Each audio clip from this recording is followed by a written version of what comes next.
श्री परमात्मने नमः। नमस्ते दोस्तों, भगवत गीता की इस यात्रा में आपका स्वागत है, अभिनंदन है। आज हम भगवत गीता के 16वें अध्याय के 4थे श्लोक में प्रवेश करेंगे। तो चलिए प्रारंभ करते हैं। वसुदेव सुतं देवं कंसचानूरमर्दनं देवकी परमानन्दं कृष्णं वन्दे जगद्गुरुम्।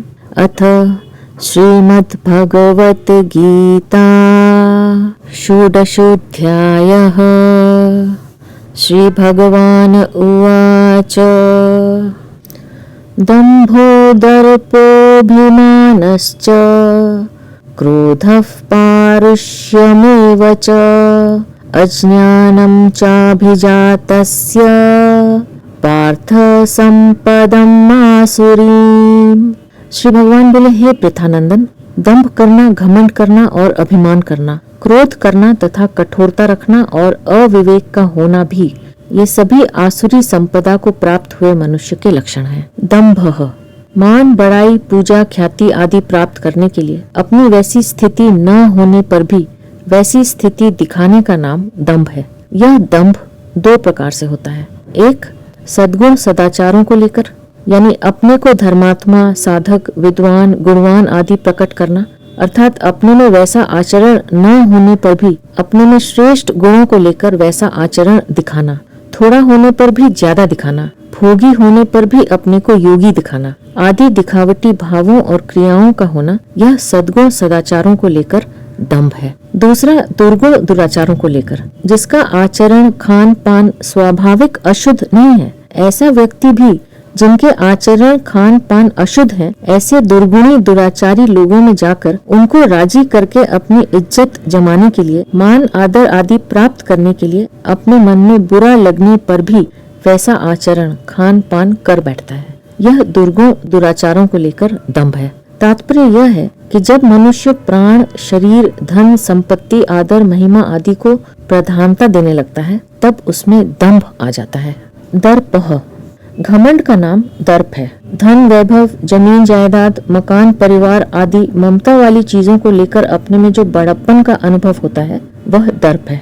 जैसे मेरे पास इतना धन है, मेरा इतना बड़ा परिवार है, मेरा इतना राज्य है, मेरे पास इतनी जमीन जायदाद है, मेरे पीछे इतने आदमी हैं, मेरे पक्ष में बहुत लोग हैं, धन संपत्ति वैभव में मेरी बराबरी कौन कर सकता है, मेरे पास ऐसे ऐसे पद हैं, अधिकार हैं, संसार में मेरा कितना यश प्रतिष्ठा हो रही है, मेरे बहुत अनुयायी हैं, मेरा संप्रदाय कितना ऊंचा है, मेरे गुरुजी कितने प्रभावशाली हैं, आदि आदि। अभिमानः अहंता वाली चीजों को लेकर, अर्थात स्थूल, सूक्ष्म और कारण शरीर को लेकर अपने में जो बड़प्पन का अनुभव होता है, उसका नाम अभिमान है। जहाँ अभिमान और दर्प दोनों में कोई एक आता है, वहाँ अभिमान के ही अंतर्गत दर्प और दर्प के ही अंतर्गत अभिमान आ जाता है। परंतु जहाँ ये दोनों एक साथ स्वतंत्र रूप से आते हैं, वहाँ दोनों में थोड़ा अंतर हो जाता है। ममता की चीजों को लेकर दर्प और अहंता की चीजों को लेकर अभिमान कहा जाता है। अर्थात बाहरी चीजों को लेकर अपने में जो बड़प्पन दिखता है, वह दर्प है, और विद्या, बुद्धि आदि भीतरी चीजों को लेकर अपने में जो बड़प्पन दिखता है, वह अभिमान है। जैसे मैं जाति पाति में कुलीन हूँ, मैं वर्ण आश्रम में ऊंचा हूँ, हमारी जाति में हमारी प्रधानता है, गांव भर में हमारी बात चलती है, अर्थात हम जो कह दें उसको सभी मानेंगे, हम जिसको सहारा देंगे उस आदमी से विरुद्ध चलने में सभी लोग भयभीत होंगे, और हम जिसके विरोधी होंगे उसका साथ देने में सभी लोग भयभीत होंगे।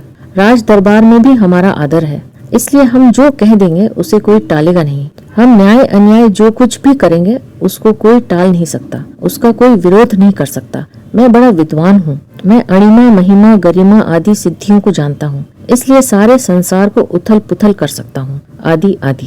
क्रोधः दूसरों का अनिष्ट करने के लिए अंतःकरण में जो जलनात्मक वृत्ति पैदा होती है, उसका नाम क्रोध है। मनुष्य के स्वभाव के विपरीत कोई काम करता है तो उसका अनिष्ट करने के लिए अंतःकरण में उत्तेजना होकर जो जलनात्मक वृत्ति पैदा होती है, वह क्रोध है। क्रोध और क्षोभ में अंतर है। बच्चा उद्दंडता करता है, कहना नहीं मानता, तो माता पिता उत्तेजना में आकर उसको ताड़ना करते हैं, यह उनका क्षोभ यानी हृदय की जलन है, क्रोध नहीं। कारण कि उनमें बच्चे का अनिष्ट करने की कोई भावना होती ही नहीं, प्रत्युत बच्चे के हित की भावना ही होती है। परंतु यदि उत्तेजना में आकर दूसरे का अनिष्ट अहित करके उसे दुख देने में सुख का अनुभव होता है तो यह क्रोध है। आसुरी प्रकृति वालों में यही क्रोध होता है। क्रोध के वशीभूत होकर मनुष्य न करने योग्य काम भी कर बैठता है, जिसके फलस्वरूप स्वयं उसको पश्चाताप करना पड़ता है। क्रोधी व्यक्ति उत्तेजना में आकर दूसरों का अपकार तो करता है, पर क्रोध से स्वयं उसका अपकार कम नहीं होता, क्योंकि अपना अनिष्ट किए बिना क्रोधी व्यक्ति दूसरे का अनिष्ट कर ही नहीं सकता। इसमें भी एक मर्म की बात है कि क्रोधी व्यक्ति जिसका अनिष्ट करता है उसका किन्हीं दुष्कर्मों का जो फल भोग रूप से आने वाला है वही होता है, अर्थात उसका कोई नया अनिष्ट नहीं हो सकता। परंतु क्रोधी व्यक्ति का दूसरे का अनिष्ट करने की भावना से और अनिष्ट करने से नया पाप संग्रह हो जाता है तथा उसका स्वभाव भी बिगड़ जाएगा। यह स्वभाव उसे नरकों में ले जाने का हेतु बन जाएगा और वह जिस योनि में जाएगा वहीं उसे दुख देगा। क्रोध स्वयं को ही जलाता है। क्रोध ही मनुष्य का प्रथम शत्रु है, जो देह में स्थित होकर देह का ही विनाश करता है। जैसे लकड़ी में स्थित अग्नि लकड़ी को ही जलाती है, ऐसे ही देह में स्थित क्रोध रूपी अग्नि देह को ही जलाती है। क्रोधी व्यक्ति की संसार में अच्छी ख्याति नहीं होती, प्रत्युत निंदा ही होती है। खास अपने घर के लोग भी क्रोधी से डरते हैं। इसी अध्याय के 21वें श्लोक में भगवान ने क्रोध को नरकों का द्वार बताया है। जब मनुष्य के स्वार्थ और अभिमान में बाधा पड़ती है तब क्रोध पैदा होता है। फिर क्रोध से सम्मोह, सम्मोह से स्मृति विभ्रम, स्मृति विभ्रम से बुद्धिनाश और बुद्धिनाश से मनुष्य का पतन हो जाता है। गीता 2 अध्याय का 62वां-63वां श्लोक। पारुष्यम, कठोरता का नाम पारुष्य है। यह कई प्रकार का होता है। जैसे शरीर से अकड़ कर चलना, टेढ़े चलना, यह शारीरिक पारुष्य है। नेत्रों से टेढ़ा टेढ़ा देखना, यह नेत्रों का पारुष्य है।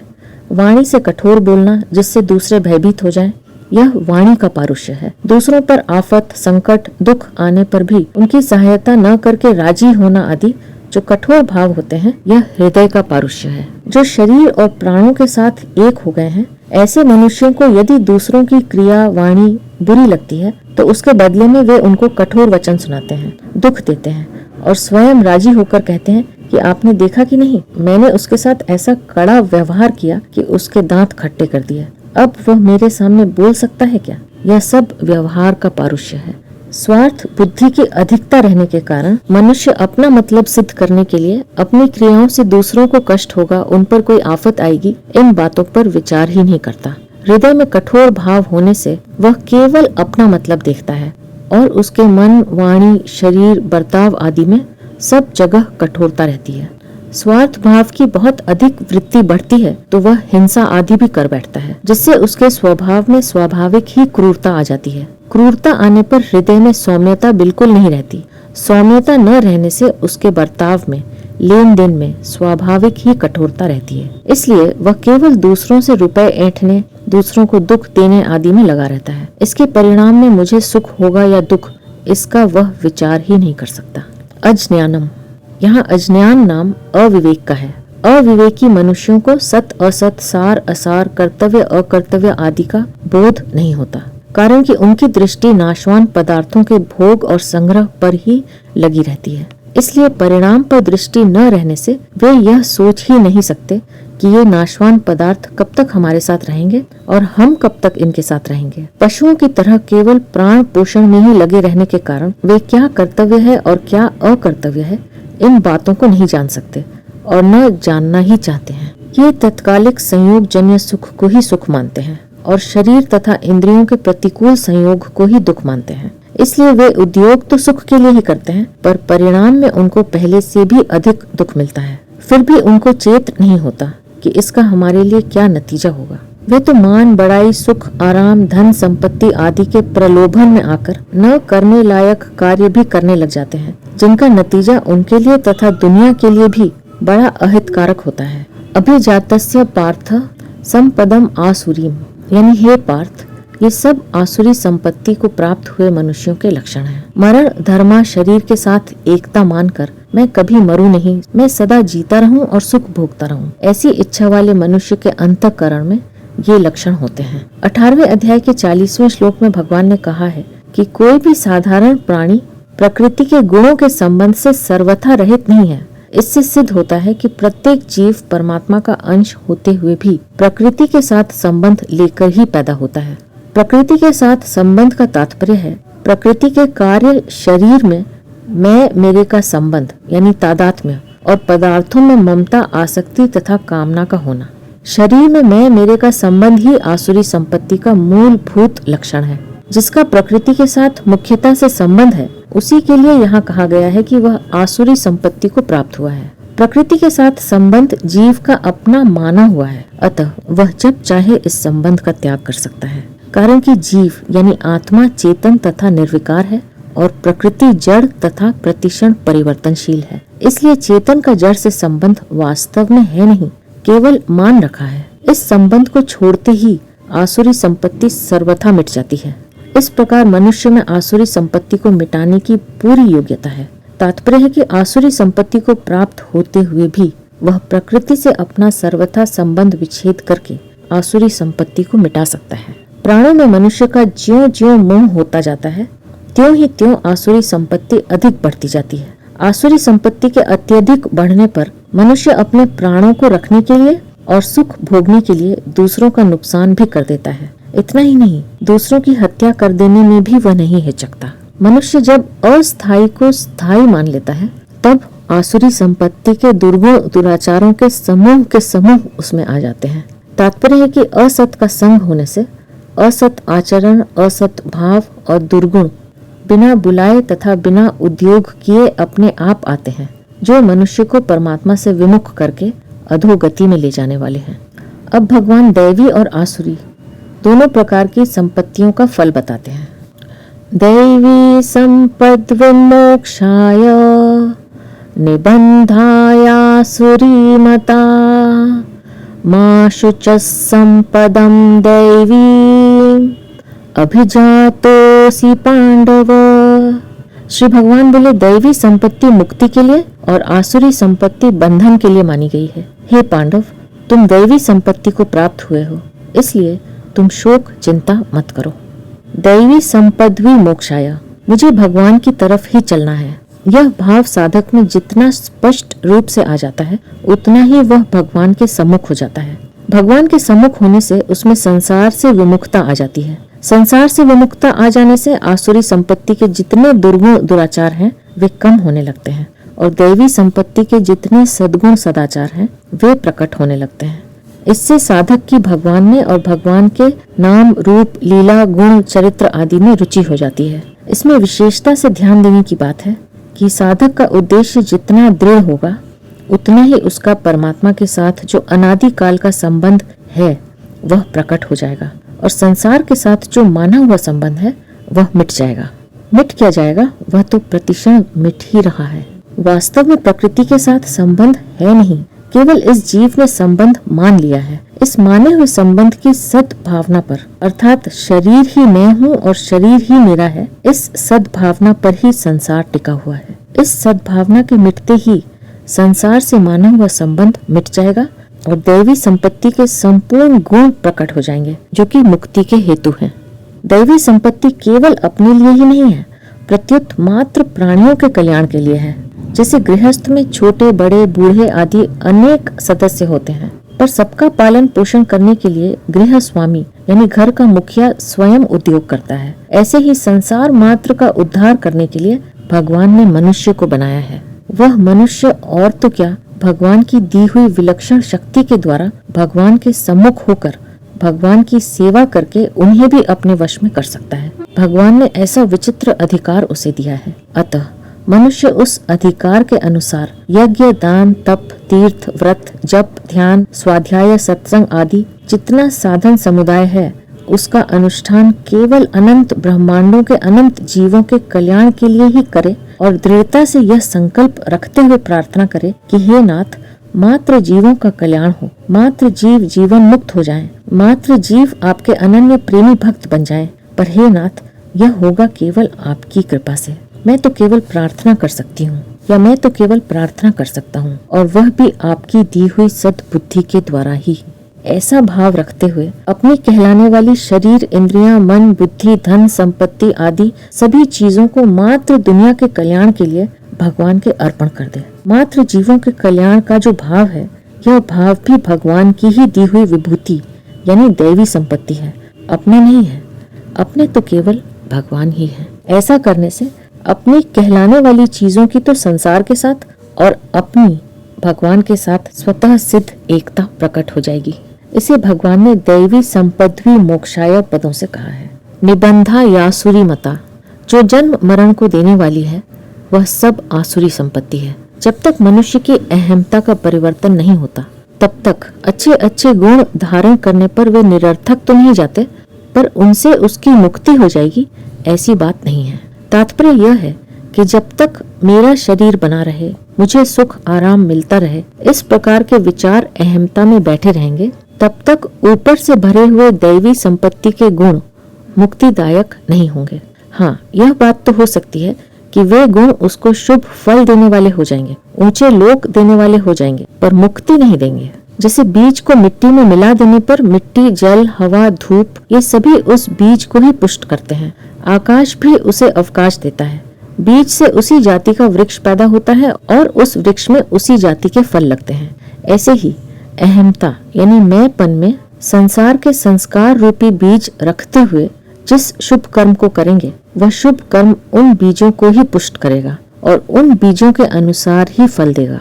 तात्पर्य यह है कि सकाम मनुष्य की अहमता के भीतर संसार के जो संस्कार पड़े हैं, उन संस्कारों के अनुसार उसकी सकाम साधना में अणिमा, गरिमा आदि सिद्धियां आएंगी। उसमें और कुछ विशेषता भी आएगी तो वह ब्रह्मलोक आदि लोकों में जाकर वहाँ के ऊंचे ऊंचे भोग प्राप्त कर सकता है, परंतु उसकी मुक्ति नहीं होगी। गीता 8वें अध्याय का 16वां श्लोक। अब प्रश्न यह उठता है कि मनुष्य मुक्ति के लिए क्या करे। इसका उत्तर यह है कि जैसे बीज को भून दिया जाए या उबाल दिया जाए तो वह बीज अंकुर नहीं देगा। भर्जिता क्वथिता धाना प्रायो बीजाय नेष्यते, श्रीमद् भागवत 10:22-26। उस बीज को बोया जाए तो पृथ्वी उसको अपने साथ मिला लेगी, फिर यह पता ही नहीं चलेगा कि बीज था या नहीं। ऐसे ही मनुष्य का जब दृढ़ निश्चय हो जाएगा कि मुझे केवल परमात्मा प्राप्ति ही करनी है, तो संसार के सब बीज यानी संस्कार अहमता से ही नष्ट हो जाएंगे। शरीर प्राणों में एक प्रकार की आसक्ति होती है कि मैं सुख पूर्वक जीता रहूं, मुझे मान बड़ाई मिलती रहे, मैं भोग भोगता रहूं या मैं भोग भोगती रहूं आदि। इस प्रकार जो व्यक्तित्व को रख कर चलते हैं, उनमें अच्छे गुण आने पर भी आसक्ति के कारण उनकी मुक्ति नहीं हो सकती, क्योंकि ऊंच नीच योनियों में जन्म लेने का कारण प्रकृति का संबंध ही है। गीता 13वें अध्याय का 21वां श्लोक। तात्पर्य यह है कि जिसने प्रकृति से अपना संबंध जोड़ा हुआ है, वह शुभ कर्म करके ब्रह्मलोक तक भी चला जाए तो भी वह बंधन में ही रहेगा। यह मार्मिक बात यह है कि भगवान ने इस अध्याय में आसुरी संपदा के 3 फल बताए हैं, जिसमें इस श्लोक में निबंधा यासुरी मता पदों से बंधन रूप सामान्य फल बताया है। दूसरे अध्याय के 41वें से 44वें श्लोकों में वर्णित और 9वें अध्याय के 20वें 21वें श्लोकों में वर्णित सकाम उपासक भी इसी में आ जाते हैं, जिनका उद्देश्य केवल भोग भोगना और संग्रह करना है। ऐसे मनुष्यों की बहुत शाखाओं वाली अनंत बुद्धियां होती हैं, अर्थात उनकी कामनाओं का कोई अंत नहीं होता। जो कामनाओं में तन्मय है और कर्म फल के प्रशंसक वेद वाक्यों में ही प्रीति रखते हैं, वे वैदिक यज्ञ आदि को विधि विधान से करते हैं, पर कामनाओं के कारण उनको जन्म मरण रूप बंधन होता है। गीता 2 अध्याय का 41वें से 44वें श्लोक तक। ऐसे ही जो यहाँ के भोगों को न चाहकर स्वर्ग के दिव्य भोगों की कामना से शास्त्र विहित यज्ञ करते हैं, वे यज्ञ के फल स्वरूप स्वर्ग के प्रतिबंधक पाप नष्ट होने से स्वर्ग में जाकर दिव्य भोग भोगते हैं। जब उनके स्वर्ग देने वाले पुण्य क्षीण हो जाते हैं, तब वे वहां से लौटकर आवागमन को प्राप्त हो जाते हैं। गीता 9वें अध्याय का 20वां 21वां श्लोक। अब यहाँ शंका यह होती है कि जिस कृष्ण मार्ग से उपर्युक्त सकाम मनुष्य जाते हैं, गीता 8वें अध्याय का 25वां श्लोक, उसी मार्ग से योग भ्रष्ट मनुष्य भी जाते हैं। गीता 6 अध्याय का 41वां श्लोक। अतः दोनों का मार्ग एक होने से और दोनों पुनरावर्ती होने से सकाम मनुष्यों के समान योग भ्रष्ट मनुष्य को भी निबंधायासुरी मता वाला बंधन होना चाहिए। इसका समाधान यह है कि योग भ्रष्टों को यह बंधन नहीं होता, कारण कि पूर्व मनुष्य जन्म में की हुई साधना में उनका उद्देश्य अपने कल्याण का रहा है और अंत समय में वासना, बेहोशी, पीड़ा आदि के कारण उनको विघ्न रूप से स्वर्ग आदि में जाना पड़ा। अतः इन योग भ्रष्टों के इस मार्ग से जाने के कारण ही सकाम मनुष्यों के लिए भी योगी पद आया है। गीता 8वें अध्याय के 25वें श्लोक में। अन्यथा सकाम मनुष्य योगी कहे ही नहीं जा सकते। आसुरी संपत्ति का दूसरा फल है पतंतिम नरके शुचौ। गीता 16वें अध्याय का 16वां श्लोक। जो कामना के वशीभूत होकर पाप, अन्याय, दुराचार आदि करते हैं, उनको फल स्वरूप स्थान विशेष नरकों की प्राप्ति होती है। आसुरी संपत्ति का तीसरा फल है आसुरीष्वेव योनिषु ततो यान्त्य धमाम गतिम। गीता 16वें अध्याय का 19वां-20वां श्लोक। जिनके भीतर दुर्गुण दुर्भाव रहते हैं और कभी कभी उनसे प्रेरित होकर वे दुराचार भी कर बैठते हैं, उनको दुर्गुण दुर्भाव के अनुसार पहले तो आसुरी योनि की प्राप्ति और फिर दुराचार के अनुसार अधम गति नरकों की प्राप्ति बताई गई है। माँ शुचः संपदम दैवीम अभिजातोसी पांडव। केवल अविनाशी परमात्मा को चाहने वाले की दैवी संपत्ति होती है जिससे मुक्ति होती है, और विनाशी संसार के भोग तथा संग्रह को चाहने वाले की आसुरी संपत्ति होती है जिससे बंधन होता है। इस बात को सुनकर अर्जुन के मन में कहीं यह शंका पैदा न हो जाए कि मुझे तो अपने में दैवी संपत्ति दिखती ही नहीं। इसलिए भगवान कहते हैं कि भैया अर्जुन, तुम दैवी संपत्ति को प्राप्त हुए हो, अतः शोक संदेह मत करो। दैवी संपत्ति को प्राप्त हो जाने पर साधक के द्वारा कर्म योग, ज्ञान योग और भक्ति योग का साधन स्वाभाविक ही होता है। कर्तव्य पालन से कर्म योगी के और ज्ञानाग्नि से ज्ञान योगी के सभी पाप नष्ट हो जाते हैं। गीता 4थे अध्याय का 23वां और 37वां श्लोक। परंतु भक्ति योगी के सभी पाप भगवान नष्ट करते हैं। गीता 18वें अध्याय का 66वां श्लोक। और संसार से उसका उद्धार करते हैं। गीता 12वें अध्याय का 7वां श्लोक। तीसरे श्लोक में भारत, चौथे श्लोक में पार्थ और इस 5वें श्लोक में पांडव, इन 3 संबोधनों का प्रयोग करके भगवान अर्जुन को उत्साह दिलाते हैं कि भारत, तुम्हारा वंश बड़ा श्रेष्ठ है। पार्थ, तुम उस माता पृथा के पुत्र हो जो वैर भाव रखने वालों की भी सेवा करने वाली है। और पांडव, तुम बड़े धर्मात्मा और श्रेष्ठ पिता पांडु के पुत्र हो। तात्पर्य है कि वंश, माता और पिता, इन तीनों ही दृष्टियों से तुम श्रेष्ठ हो। अतः तुम्हारे में दैवी संपत्ति भी स्वाभाविक है, इसलिए तुम्हें शोक नहीं करना चाहिए। गीता में 2 बार माँ शुचः पद आए हैं, यहाँ एक और दूसरा 18वें अध्याय के 66वें श्लोक में। इन पदों का 2 बार प्रयोग करके भगवान अर्जुन को समझाते हैं कि तुझे साधन और सिद्धि दोनों के ही विषय में चिंता नहीं करनी चाहिए। साधन के विषय में यहाँ यह आश्वासन दिया कि तू दैवी संपत्ति को प्राप्त हुआ है, और सिद्धि के विषय में 18वें अध्याय के 66वें श्लोक में यह आश्वासन दिया कि मैं तुझे संपूर्ण पापों से मुक्त कर दूंगा।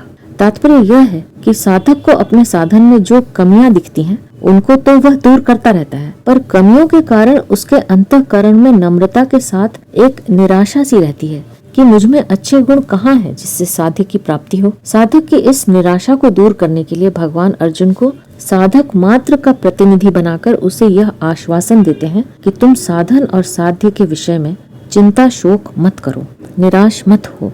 दैवी संपत्ति वाले मनुष्यों का यह स्वभाव होता है कि उनके सामने अनुकूल या प्रतिकूल कोई भी परिस्थिति आए, घटना आए, उनकी दृष्टि हमेशा अपने कल्याण की तरफ ही रहती है। युद्ध के मौके पर जब भगवान ने अर्जुन का रथ दोनों सेनाओं के बीच में खड़ा किया, तब उन सेनाओं में खड़े अपने कुटुंबियों को देखकर अर्जुन में कौटुंबिक स्नेह रूप मोह पैदा हो गया और वे करुणा और शोक से व्याकुल होकर युद्ध रूप कर्तव्य से हटने लगे। उन्हें विचार हुआ कि युद्ध में कुटुंबियों को मारने से मुझे पाप ही लगेगा, जिससे मेरे कल्याण में बाधा लगेगी। इन्हें मारने से हमें नाशवान राज्य और सुख की प्राप्ति तो हो जाएगी, पर उससे श्रेय यानी कल्याण की प्राप्ति रुक जाएगी। इस प्रकार अर्जुन में कुटुंब का मोह और पाप यानी अन्याय अधर्म का भय दोनों एक साथ आ जाते हैं। उनमें जो कुटुंब का मोह है वह आसुरी संपत्ति है, और पाप के कारण अपने कल्याण में बाधा लग जाने का जो भय है वह दैवी संपत्ति है। इसमें भी एक खास बात है। अर्जुन कहते हैं कि हमने जो युद्ध करने का निश्चय कर लिया है यह भी एक महान पाप है। अहो बत महत पापम कर्तुम व्यवसिता वयम। गीता पहले अध्याय का 45वां श्लोक। वे युद्ध क्षेत्र में भगवान से बार बार अपने कल्याण की बात पूछते हैं। यत् श्रेयस्या निश्चितम ब्रूहि तन्मे। दूसरे अध्याय का 7वां श्लोक। तदेकम वद निश्चित्य येन श्रेयो हमाप्नुयाम। तीसरे अध्याय का 2रा श्लोक। यत् श्रेय एतयोरेकम तन्मे ब्रूहि सुनिश्चितम। 5वें अध्याय का 1ला श्लोक।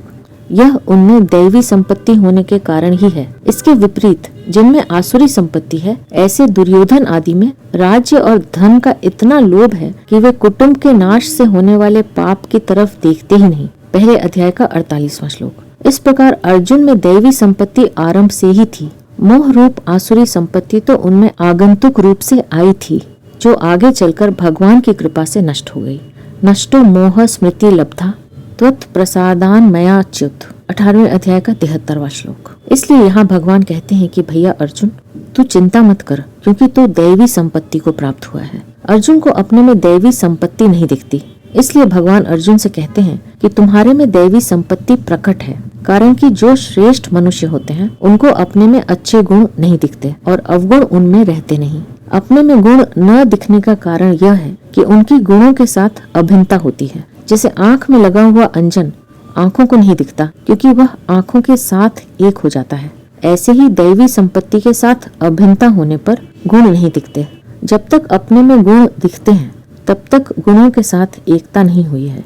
गुण तभी दिखते हैं जब वे अपने से कुछ दूर होते हैं। अतः भगवान अर्जुन को आश्वासन देते हैं कि तुम्हारे में दैवी संपत्ति स्वाभाविक है, भले ही वह तुम्हें न दिखे, इसलिए तुम चिंता मत करो। यह मार्मिक बात यह है कि भगवान ने कृपा करके मानव शरीर दिया है, तो उसकी सफलता के लिए अपने भावों और आचरणों का विशेष ध्यान रखना चाहिए, कारण कि शरीर का कुछ पता नहीं कि कब प्राण चले जाएं। ऐसी अवस्था में जल्दी से जल्दी अपना उद्धार करने के लिए दैवी संपत्ति का आश्रय और आसुरी संपत्ति का त्याग करना बहुत आवश्यक है। दैवी संपत्ति में देव शब्द परमात्मा का वाचक है और उनकी संपत्ति दैवी संपत्ति कहलाती है। देवस्येयम दैवी, परमात्मा का ही अंश होने से जीव में दैवी संपत्ति स्वतः स्वाभाविक है। जब जीव अपने अंशी परमात्मा से विमुख होकर जड़ प्रकृति के सम्मुख हो जाता है, अर्थात उत्पत्ति विनाशशील शरीर आदि पदार्थों का संग तादात्म्य कर लेता है, तब उसमें आसुरी संपत्ति आ जाती है। कारण कि काम, क्रोध, लोभ, मोह, दंभ, द्वेष आदि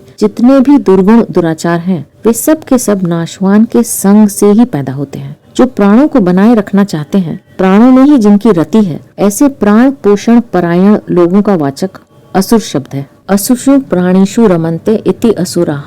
इसलिए मैं सुख पूर्वक जीता रहूं, यह इच्छा आसुरी संपत्ति का खास लक्षण है। दैवी और आसुरी संपत्ति सब प्राणियों में पाई जाती है। गीता 16वें अध्याय का 6वां श्लोक। ऐसा कोई भी साधारण प्राणी नहीं है जिनमें ये दोनों संपत्तियां न पाई जाती हों। हाँ, इसमें जीवन मुक्त तत्वज्ञ महापुरुष तो आसुरी संपत्ति से सर्वथा रहित हो जाते हैं, पर दैवी संपत्ति से रहित कभी कोई हो ही नहीं सकता, कारण कि जीव देव अर्थात परमात्मा का सनातन अंश है। परमात्मा का अंश होने से इसमें दैवी संपत्ति रहती ही है। आसुरी संपत्ति की मुख्यता होने से दैवी संपत्ति दब सी जाती है, मिटती नहीं, क्योंकि सत वस्तु कभी मिट नहीं सकती। इसलिए कोई भी मनुष्य सर्वथा दुर्गुणी दुराचारी नहीं हो सकता, सर्वथा निर्दयी नहीं हो सकता, सर्वथा असत्यवादी नहीं हो सकता, सर्वथा व्यभिचारी नहीं हो सकता। जितने भी दुर्गुण दुराचार हैं, वे किसी भी व्यक्ति में सर्वथा हो ही नहीं सकते। कोई भी कभी भी कितना ही दुर्गुणी दुराचारी क्यों न हो, उसके साथ आंशिक सद्गुण सदाचार रहेंगे ही।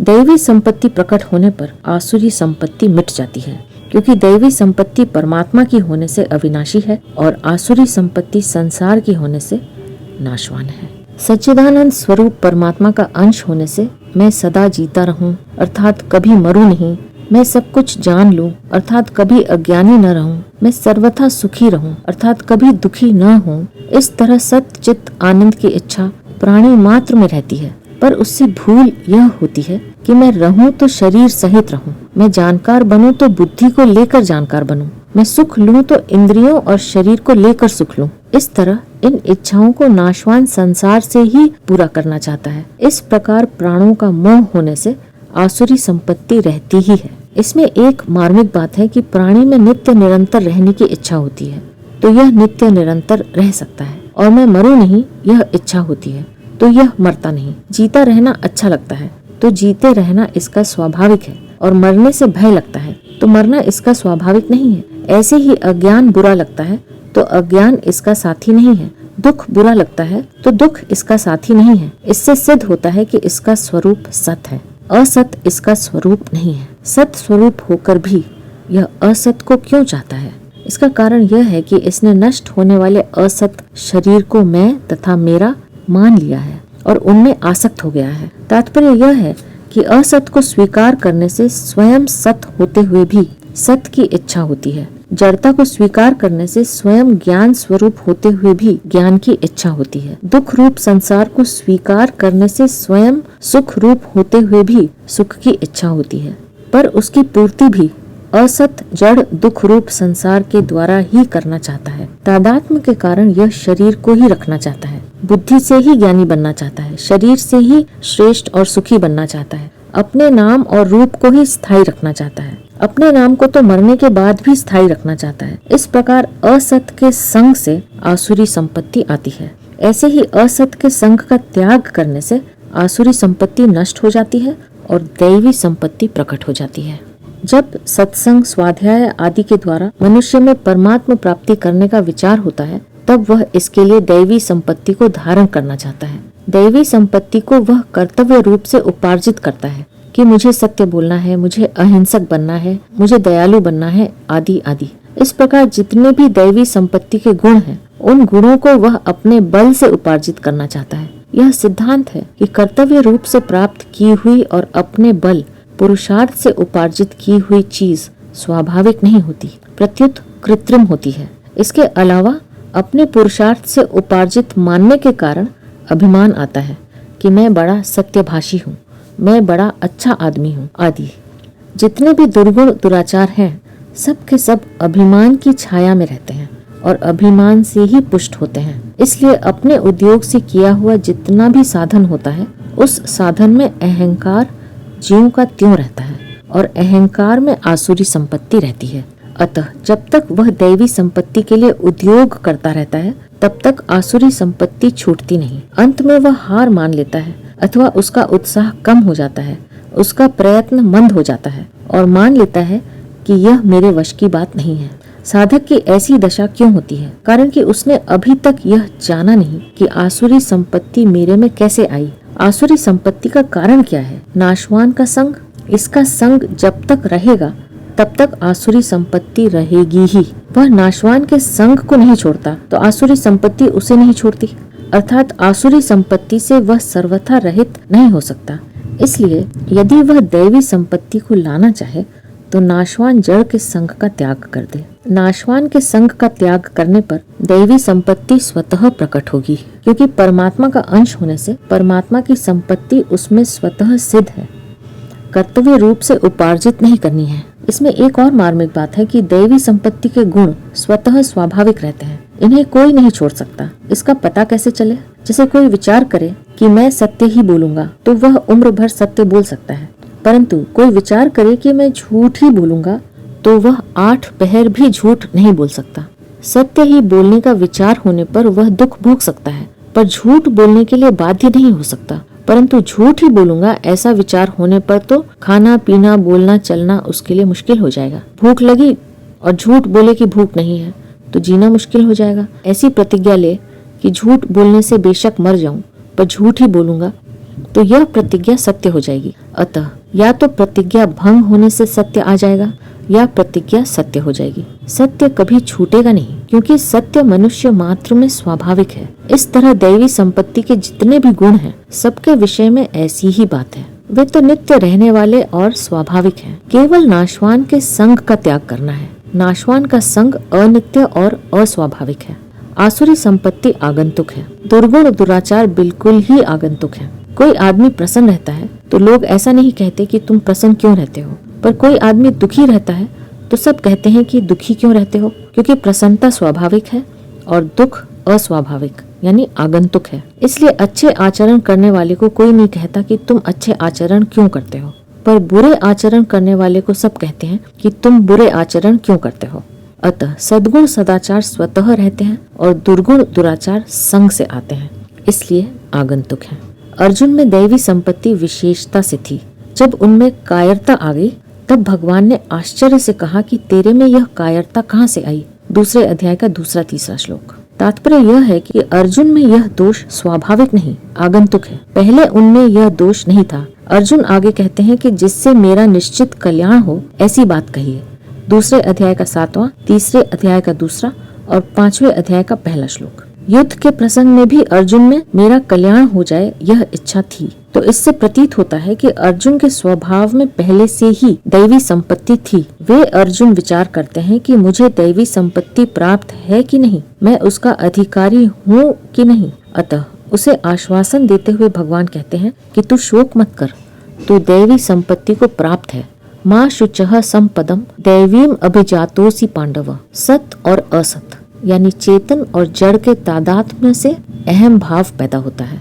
मनुष्य शुभ या अशुभ कोई भी काम करता है तो अपने अहंकार को लेकर करता है। जब वह परमात्मा की तरफ चलता है तब उसके अहम भाव में सत अंश की मुख्यता होती है, और जब वह संसार की तरफ चलता है तब उसके अहम भाव में नाशवान असत अंश की मुख्यता होती है।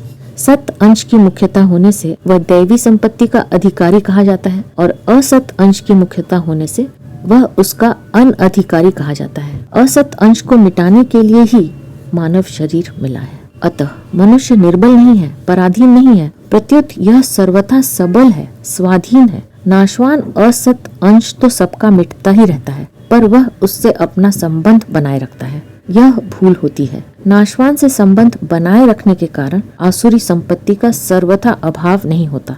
अहम भाव नाशवान असत के संबंध से ही होता है। असत का संबंध मिटते ही अहम भाव मिट जाता है। प्रकृति के अंश को पकड़ने से ही अहम भाव है। अहम में जड़ चेतन दोनों हैं। तादात्म्य होने से पुरुष यानी चेतन ने जड़ के साथ अपने को एक मान लिया। भोग पदार्थों की सब इच्छाएं असत अंश में ही रहती हैं, परंतु सुख दुख के भोक्तापन में पुरुष हेतु बनता है। पुरुषः सुख दुखानाम भोक्तृत्व हेतु रुच्यते। 13वें अध्याय का 20वां श्लोक। वास्तव में हेतु है नहीं, क्योंकि वह प्रकृतिस्थ होने से ही भोक्ता बनता है। पुरुष प्रकृतिस्थो ही भुंक्ते। 13वें अध्याय का 21वां श्लोक। अतः सुख दुख रूप जो विकार होता है वह मुख्यतः से जड़ अंश में ही होता है, परंतु तादात्म्य होने से उसका परिणाम ज्ञाता चेतन पर होता है कि मैं सुखी हूँ, मैं दुखी हूँ। जड़ अंश के संबंध से ही चेतन में जड़ की इच्छा और जड़ का भोग होता है। जड़ का भोग जड़ अंश में ही होता है, पर जड़ से तादात्म्य होने से भोग का परिणाम केवल जड़ में नहीं हो सकता। अर्थात सुख दुख का भोक्ता केवल जड़ अंश नहीं बन सकता, परिणाम का ज्ञाता चेतन ही भोक्ता बनता है। जितनी क्रियाएं होती हैं सब प्रकृति में होती हैं। 3रे अध्याय का 27वां और 13वें अध्याय का 29वां श्लोक। पर तादात्म्य के कारण चेतन उन्हें अपने में मान लेता है कि मैं करता हूँ। तादात्म्य में चेतन यानी परमात्मा की इच्छा में चेतन की मुख्यता और जड़ यानी संसार की इच्छा में जड़ की मुख्यता रहती है। जब चेतन की मुख्यता रहती है तब दैवी संपत्ति आती है, और जब जड़ की मुख्यता रहती है तब आसुरी संपत्ति आती है। जड़ से तादाद में रहने पर भी सत चित्त और आनंद की इच्छा चेतन में ही रहती है। संसार की ऐसी कोई इच्छा नहीं है जो इन 3 इच्छाओं में सम्मिलित न हो। सदा रहना, सब कुछ जानना और सदा सुखी रहना। इससे भूल यह होती है कि इन इच्छाओं की पूर्ति जड़ यानी संसार के द्वारा करना चाहता है। जड़ को और आसुरी संपत्ति को स्वयं यानी चेतन ने स्वीकार किया है। जड़ में यह ताकत नहीं है कि वह स्वयं के साथ स्थिर रह जाए। जड़ में तो हरदम परिवर्तन होता रहता है। चेतन उसको न पकड़े तो वह अपने आप छूट जाएगा, कारण कि चेतन में कभी विकार नहीं होता, वह सदा ज्यों का त्यों रहता है। पर असत प्रकृति नित्य निरंतर हरदम बदलती रहती है, वह कभी एक रूप रह ही नहीं सकती। चेतन ने प्रकृति के साथ संबंध स्वीकार कर लिया। उस संबंध की सत्ता यह मैं और मेरे रूप से स्वीकार कर लेता है। अतः जड़ का संबंध और उससे पैदा होने वाली आसुरी संपत्ति आगंतुक है। यदि यह स्वयं में होती तो इसका कभी नाश नहीं होता, क्योंकि स्वयं का कभी नाश नहीं होता, और आसुरी संपत्ति के त्याग की बात ही नहीं होती। अनित्य होने पर भी चेतन के संबंध से यह नित्य दिखने लगती है। अविनाशी के संबंध से विनाशी भी अविनाशी की तरह दिखने लगता है। इसलिए जिस मनुष्य में आसुरी संपत्ति होती है वह आसुरी संपत्ति का त्याग कर सकता है और कल्याण का आचरण करके परमात्मा को प्राप्त हो सकता है। 16वें अध्याय का 22वां श्लोक। परमात्मा के सम्मुख होते ही आसुरी संपत्ति मिटने लगती है। सन्मुख होई जीव मोहि जबहि, जन्म कोटि अघ नासहि तबहि। मानस 5:44-1। कारण कि जन्म कोटि अघ प्रकृति से संबंध स्वीकार करने से ही हुए हैं। प्रकृति को स्वीकार न करें तो फिर कैसे जन्म मरण होगा। जन्म मरण में कारण प्रकृति से संबंध ही है। कारणम गुण संगोस्य सदा सद्योनि जन्मसु, गीता 13वें अध्याय का 21वां श्लोक। परंतु जीवात्मा प्रकृति की क्रिया को अपने में मान लेता है और प्रकृति के कार्य शरीर में मैं मेरापन कर लेता है, जिससे वह जन्मता मरता रहता है। वास्तव में तो यह करता भी नहीं है और लिप्त भी नहीं है। शरीर स्थोपी कौन्तेय न करोति न लिप्यते, 13वें अध्याय का 31वां श्लोक। इस वास्तविकता का अनुभव करना ही कर्म में अकर्म तथा अकर्म में कर्म देखना है। इन दोनों बातों का अभिप्राय यह है कि कर्म करते हुए भी यह सर्वथा निर्लिप्त तथा अकर्ता है और निर्लिप्त तथा अकर्ता रहते हुए भी यह कर्म करता है। अर्थात कर्म करते समय और कर्म न करते समय यह आत्मा नित्य निरंतर निर्लिप्त तथा अकर्ता रहता है। इस वास्तविकता का अनुभव करने वाला ही मनुष्यों में बुद्धिमान है। चौथे अध्याय का 18वां श्लोक। जिसमें कर्तापन का भाव नहीं है और जिसकी बुद्धि में लिप्तता नहीं है, अर्थात कोई भी कामना नहीं है, वह यदि सब प्राणियों को मार दे तो भी पाप नहीं लगता। 18वें अध्याय का 17वां श्लोक। अर्जुन ने पूछा कि मनुष्य किससे प्रेरित होकर पाप करता है, तो भगवान ने कहा कामना से। तीसरे अध्याय का 36वां 37वां श्लोक। कामना के कारण ही सब पाप होते हैं। शरीर के तादात्म्य से भोग और संग्रह की कामना होती है। कोई भी मनुष्य अपने को दोषी बनाना पसंद नहीं करता, क्योंकि इस लोक में दोषी का अपमान, तिरस्कार और निंदा होती है तथा परलोक में 84 लाख योनियां तथा नरक भोगने पड़ते हैं। परंतु मनुष्य नाशवान जड़ के संग से पैदा हुई कामना के वशीभूत होकर न करने लायक शास्त्र निषिद्ध क्रिया कर बैठता है। अतः उस क्रिया का परिणाम कर्ता यानी मनुष्य की रुचि के अनुसार नहीं होता कि मैं निर्दोष रहूं, और कर्ता अपनी रुचि के विरुद्ध दोषी तथा पापी बन जाता है। अतः जड़ का संग, जड़ का महत्व ही संपूर्ण पापों का, आसुरी संपत्ति का कारण है। जड़ का संग न हो तो दैवी संपत्ति स्वतः सिद्ध है। अर्जुन साधक मात्र के प्रतिनिधि हैं, इसलिए अर्जुन के निमित्त से भगवान साधक मात्र को आश्वासन देते हैं कि चिंता मत करो, अपने में आसुरी संपत्ति दिख जाए तो घबराओ मत, क्योंकि तुम्हारे में दैवी संपत्ति स्वतः स्वाभाविक विद्यमान है। माँ शुचः संपदम दैवीम अभिजातोसी पांडव। तात्पर्य यह हुआ कि साधक को पारमार्थिक उन्नति से कभी निराश नहीं होना चाहिए, क्योंकि परमात्मा का ही अंश होने से मनुष्य मात्र में परमात्मा की संपत्ति यानी दैवी संपत्ति रहती ही है। परमात्मा प्राप्ति का ही उद्देश्य होने से दैवी संपत्ति स्वतः प्रकट हो जाती है। परमात्मा का अंश होने के नाते साधक को परमात्मा प्राप्ति से कभी निराश नहीं होना चाहिए, क्योंकि परमात्मा ने कृपा करके मनुष्य शरीर अपनी प्राप्ति के लिए ही दिया है। इसलिए परमात्मा का संकल्प तो हमारे कल्याण का ही है। यदि हम अपना अलग कोई संकल्प न रखें, प्रत्युत परमात्मा के संकल्प में ही अपना संकल्प मिला दें, तो फिर उनकी कृपा से स्वतः कल्याण हो ही जाता है। यहाँ परिशिष्ट भाव यह है कि जीव के एक ओर भगवान है और एक ओर संसार है। जब वह भगवान की ओर चलता है तब उसमें दैवी संपत्ति आती है, और जब वह संसार की ओर चलता है तब उसमें आसुरी संपत्ति आती है। दैवी संपत्ति में आस्तिक भाव रहता है और आसुरी संपत्ति में नास्तिक भाव रहता है। यद्यपि मुक्ति के सभी साधन कर्म योग, ज्ञान योग, ध्यान योग आदि दैवी संपत्ति के अंतर्गत आ जाते हैं। दैवी संपत्ति मोक्षाय, तथापि दैवी संपत्ति में मुख्यतः भक्ति की ही है। इसलिए भगवान ने भक्ति के प्रकरण में कहा है, महात्मानस्तु माम पार्थ दैवीं प्रकृतिम आश्रिताः भजन्त्य अनन्य मनसो ज्ञात्वा भूतादिम व्ययम। गीता 9वें अध्याय का 13वां श्लोक। यानी हे पृथानंदन, दैवी प्रकृति के आश्रित अनन्य मन वाले महात्मा लोग मुझे संपूर्ण प्राणियों का आदि और अविनाशी समझकर मेरा भजन करते हैं। आगे भी भगवान ने कहा है, माम प्राप्येव कौन्तेय, 16वें अध्याय का 20वां श्लोक। भक्ति के अंतर्गत मुक्ति के सभी साधन आ जाते हैं। जिनको अपने प्राणों से प्यार होता है वे प्राण पोषण परायण मनुष्य आसुरी संपत्ति वाले होते हैं, परंतु जो भगवान को अपने प्राणों से भी बढ़कर प्यारा मानते हैं वे दैवी संपत्ति वाले होते हैं। दूसरों के सुख के लिए कर्म करना अथवा दूसरों का सुख चाहना चेतनता है, अपना सुख चाहना जड़ता है। भजन ध्यान भी अपने सुख के लिए, शरीर के आराम मान आदर के लिए करना जड़ता है। चेतनता की मुख्यता से दैवी संपत्ति आती है और जड़ता की मुख्यता से आसुरी संपत्ति आती है। मूल दोष एक ही है जिससे संपूर्ण आसुरी संपत्ति पैदा होती है, और मूल गुण भी एक ही है जिससे संपूर्ण दैवी संपत्ति प्रकट होती है। मूल दोष है शरीर तथा संसार की सत्ता और महत्ता स्वीकार करके उससे संबंध जोड़ना। मूल गुण है भगवान की सत्ता और महत्ता स्वीकार करके उनसे संबंध जोड़ना। यह मूल दोष और मूल गुण ही स्थान भेद से अनेक रूपों में दिखते हैं। जब तक गुणों के साथ अवगुण रहते हैं तभी तक गुणों की महत्ता दिखती है और उनका अभिमान होता है। कोई भी अवगुण न रहे तो अभिमान नहीं होता। अभिमान आसुरी संपत्ति का मूल है। अभिमान के कारण मनुष्य को दूसरों की अपेक्षा अपने में विशेषता दिखने लगती है। यह आसुरी संपत्ति है। अभिमान होने के कारण दैवी संपत्ति भी आसुरी संपत्ति की वृद्धि करने वाली बन जाती है। जब गुणों के साथ अवगुण नहीं रहते तब गुणों की महत्ता नहीं दिखती और उनका अभिमान नहीं होता। गुणों की महत्ता न दिखने से साधक की दृष्टि अपने गुणों की तरफ नहीं जाती, जिससे वह घबरा जाता है। अपने गुणों की तरफ दृष्टि न जाने से ही अर्जुन घबरा जाते हैं कि मेरे में दैवी संपत्ति है ही नहीं। ऐसी दशा में उनकी चिंता को दूर करने के लिए भगवान कहते हैं, माँ शुचः संपदम दैवीम अभिजातोसि पांडव। संपूर्ण प्राणियों में चेतन और जड़ दोनों अंश रहते हैं।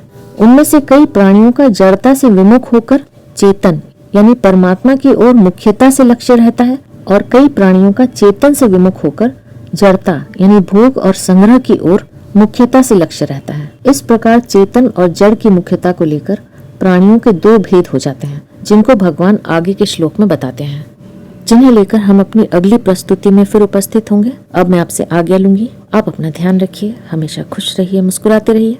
आपका बहुत बहुत धन्यवाद। ओम श्री परमात्मने नमः।